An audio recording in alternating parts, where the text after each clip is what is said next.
जोहार सनाम कोण पेयलेक्वा बड़ा बड़ेरन मुखिया प्रतिनिधि संजला हस्ता महाशय नीतलाल सोरेन और तेंदुआ पंचायत मुखिया प्रमोद माला अर्पण कते नुकु थोड़ा सामाजिक और संस्कृति झारखंड रिया बारेते गप्पल मराव और ईमानता हुदिस विसर नुकुवा मोचा पे बुन आंजोमा वीडियो तन पे और बुन न्यापाम कना दिला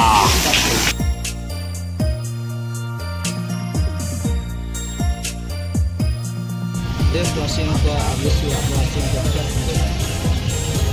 आज 9 अगस्त विश्व आदिवासी दिवस है। ये 1994 से ऑफिशियल रूप में इसका शुरुआत हुआ है और आज के दिन हम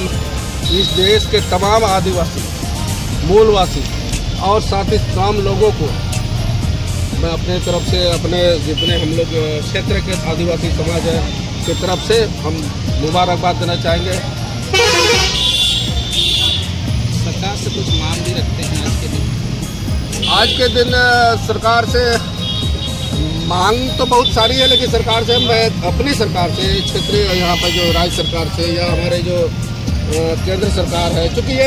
आदिवासी दिवस नॉट ओनली फॉर स्टेट के लिए नहीं है, ना सिर्फ भारत देश के लिए, पूरा देश के लिए। तो हम जो सरकार से मांगने की बात होगी जब, तो ये हम अपने राज्य की सरकार से मांग करेंगे और अपने केंद्र सरकार से मांग हमारी यही रहेगी कि हम आदिवासियों के लिए जो भी आपके संविधान में ऑलरेडी कानून बना हुआ है, नया जिसे जो वर्तमान में जियो आपके कानून में जो इम्प्लीमेंट जो लिखा हुआ है उसी को आप इम्प्लीमेंट लाने का काम करें। कोई नया चीज़ हमको अभी फिलहाल देने का नहीं चलिएगा, कोई दिक्कत नहीं है, लेकिन जो ऑलरेडी कानून है उसको इम्प्लीमेंट में लाइए, उसको धरातल में ढंग से लागू करिए। यही मैं सरकार से मांग करूंगा, सिर्फ मांग नहीं बल्कि सरकार से उम्मीद भी करूंगा कि ये हमारी मांग जो है या हमारी जो इच्छा है, हमारे जो आदिवासी समाज का इच्छा है, ये आप कहीं ना कहीं 2025 में पूरा। 9 अगस्त है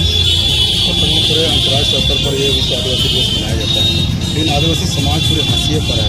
आप इन तमाम आज विश्व आदिवासी दिवस को लेकर के सरकार से क्या मांग रखना चाहते हैं, क्योंकि आदिवासी समाज आज भी हाशिए पर है? देखिए, आज आदिवासी समाज का पिछड़ापन का बहुत सारे कारण हैं। अगर उसको अंगुली में गिनाया जाए तो मेरे ख्याल से अंगुली में नहीं गिना पाएंगे। तो फिर भी जो मुख्य मांगे हैं जो सरकार से, तो मैं थोड़ी देर पहले मैं बोला कि सरकार से थी जो हमारे लिए एक विशेष कानून ऑलरेडी संविधान में दर्ज है। हम आदिवासियों को उत्थान के लिए, हम आदिवासियों विकास के लिए ऑलरेडी जैसे हमारे रिजर्वेशन है, हमारी जमीन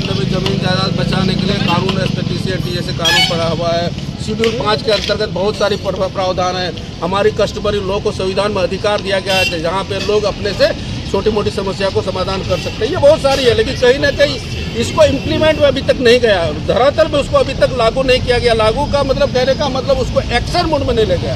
तो हम सरकार से कहेंगे कि आपकी जो क्या कहते हैं कार्यपालिका है, आपकी जो धरातल में कानून को जो लागू करने वाले लोग हैं, उन लोग को आप मतलब प्रेशर डालिए ताकि हमारी जो कानून है संविधान में जो ऑलरेडी लागू हुई है, उस कानून को यहाँ कठोरता से लागू किया जाए। अगर इस तरह कठोरता से लागू होती है तो कहीं ना कहीं उसका बेनिफिट हम आदिवासी को मिलेगा। और जो आप बोले थे कि हम लोग हाशिए पे हैं, अभी हम लोग का स्थिति बहुत नाजुक है, उसका जिम्मेदार कहीं कर हम भी आदिवासी भी हैं। कहीं ना कहीं हम एजुकेशन डिपार्टमेंट में हम थोड़ा सा पीछे हैं। और सबसे बड़ी बात, हम आपके मीडिया के माध्यम से, मैं अपने मीडिया के माध्यम से तमाम आदिवासी समाज के अभी नवयुवक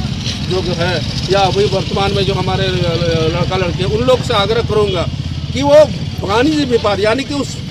व्यापार क्षेत्र में आ गया है। क्योंकि आप देख लीजिए इस क्षेत्र में कहीं भी देख लीजिएगा आदिवासी नौजवान का कहीं भी आपको एक छोटी सी दुकान तक नहीं मिलेगा, चाय दुकान तक नहीं मिलेगा, राशन दुकान तक नहीं मिलेगा। कहीं ना कहीं आर्थिक स्थिति हमारी आज डमाडोला, कारण यही है कि हम आदिवासी जो भी आज एजुकेटेड हो रहे हैं, शिक्षा ग्रहण कर रहे हैं, हमारे एक ही मकसद रहती है कि हमको नौकरी प्राप्त करना। ठीक है, वो जोड़ी है, नौकरी प्राप्त करना वो एक अलग बात है, लेकिन जब तक आप नौकरी नहीं प्राप्त करते, आपको कहीं ना कहीं आर्थिक स्थिति को मजबूत करने के लिए आपको वाणिज्य व्यापार यानी कि व्यापारी क्षेत्र में आपको आना होगा, ठेकेदारी क्षेत्र में आपको आना होगा। छोटी सी आपको उदाहरण देता हूँ, आप देख लीजिएगा हमारे लड़का लड़की हर गाँव में आपको मैट्रिक पास, इंटर पास आप मिलेंगे, लेकिन आपका उस गांव में जब कोचिंग की बात होगी या ट्यूशन मास्टर की देखेंगे तो दूसरा कास्ट के लोग वहाँ ट्यूशन मास्टर बने हुए हैं, दूसरे लोग वहाँ कोचिंग सेंटर खुला रहे हैं। लेकिन ये दुख की बात है, इसमें सरकार की कोई दोष नहीं, दोष हम है कि हमने डिग्री लेके गला में टांग लिया है लेकिन हम एक छोटा सा दूसरा तीसरा चौथा क्लास के बच्चा को कोचिंग नहीं कर पा रहे, टेस्टिंग नहीं दे पा रहे। अगर उस तरह भी ट्यूशन करने का काम भी कहीं ना कहीं हमारे आर्थिक कुछ न आएगा, और जहाँ आर्थिक जब हमारे हाथ में आने लगेगा, स्वयं हम आदिवासी को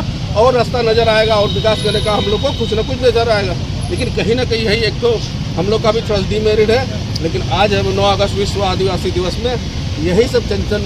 मंगन करने की बात है, इसी के बारे में चर्चा प्रचर्चा करने की बात है, और जो भी खामियां हम लोग के बीच में, उस खामियां को उजागर भी करना और उसको कैसे उस खामियां को समाधान करना, उसका भी चर्चा करने की बात है। और हमको लगता है अब धीरे धीरे लोग समझ रहे हैं इस बात को। तबेसरी समाज रे जोतो ते लहा जरूर कना पढ़ाओ ते ईमान त्याते जोतो ते लहा जरूर कना।